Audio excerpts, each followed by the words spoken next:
Hey, Zane Griggs here. You know, one mistake some people make when they're trying to lose weight is in an effort to eat more healthy food, eat more fibrous foods, and get away from processed foods, which is all good. That's what we want to do.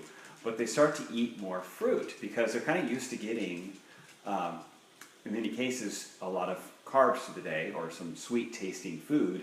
Even if it's just at the end of their meal, they're just kind of used to having that sweet taste, and they tend to go to fruit, which, while is certainly healthier than cookies or donuts or any kind of candy, it's still sugar, and it can limit your weight loss efforts and actually that sugar can actually easily be turned to fat when the glycogen stores that it's going to supposedly replenish, are already full. Now, and other people refer to fruit as the good sugar. It's got good sugar in it. Well, no, it's not. There's two main kinds of sugar in our food. One's glucose and one is fructose. Glucose comes from starches, potatoes, corn, stuff like that. Fructose has a little bit of both, and every fruit is a little bit different in the ratio, but for the most part it has some glucose and then fructose. So it might be half and half, could be 60 one, 40 the other, it just depends on the fruit.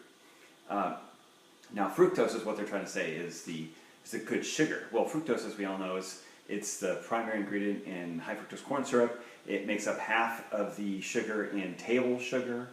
We had agave nectar. That was pretty much all fructose. Okay, and so that can really throw liver glycogen levels off. You heard about fatty liver, and excess of fructose can actually cause non-alcoholic fatty liver disease, because once the glycogen levels in the liver, which are often, typically supplied by fructose, okay, from our diet, once those levels are full, that fructose is stored as fat. Sometimes around the liver, it's stored in our bodies, but it's basically turned to fat once those glycogen levels are full. And it doesn't take much, unless you've been on a significant fast, or you've just done some extreme, exercise, like hours of, some kind of big hike or marathon, some kind of big run. You're not going to be that low on liver glycogen. You can empty your muscle glycogen from a workout, but that's not really going to tap your liver glycogen that much. So most people don't need to completely replenish all their liver glycogen. So especially if you're trying to lose weight, half a serving to a serving of fruit per day is plenty, if you have any at all. You don't necessarily need it. Okay, it's not necessary to have fruit every day. And by half a serving, 15 grams. Full serving considered 30 grams of carbohydrate. So you just have to use a food app to figure out what that looks like. Could be a small tangerine, could be half a serving or half of a grapefruit, maybe a small apple, half a banana. Okay, and like I said, a lot of those are half glucose, half fructose, or give or take there. But the thing is, you don't need all that sugar. And if you're looking for more fiber, go for veggie fiber. Veggie fiber is by far the best fiber you're going to have for your gut health, for your biome. That's the best fiber, and there's plenty of nutrients in it. Unlike grains, which have almost no necessary nutrients, veggie fiber, or vegetables in general, have the necessary nutrients and fantastic fiber, more fiber than in fruit, especially compared to fiber to starch or fiber to energy. When you're trying to lose weight, it's 3 or 4 servings of vegetables a day, and half a serving to no servings of fruit is really what you're looking at. Okay, so. If you have any questions, feel free to comment below. And of course, if you know somebody could use this insight, because I know there's a lot of questions about this, about fruit, and misconceptions about what fruit really provides, and whether or not it's useful when you're trying to lose weight, comment or put them in the comments below. And if they have questions, I'll be happy to answer those too.